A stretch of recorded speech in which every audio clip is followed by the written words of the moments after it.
Hello and welcome everyone. In today's video, I will show you how to use advanced search on X, formerly Twitter. To do this, you have just to go to X, open the app, and after that, go and click on the search icon on the bottom of the screen. And after that, go to the search place and search like whatever thing you want.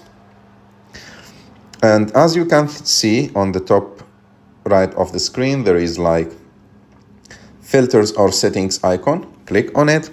And as you can see, you will find all the filters here for the advanced search. So you will choose here like this post is from anyone, from people you follow, from verified accounts or from custom accounts, the date where that like the tweets posted, like, and also the language, what is the language of those posts, the post activity, the minimum likes, the minimum replies, and the minimum reposts on it.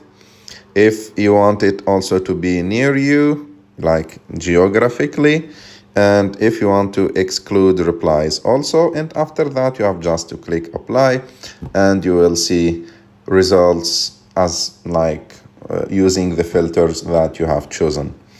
I hope that you like this video. If you like this video, don't forget to subscribe to our channel, to like this video, and see you in the next one.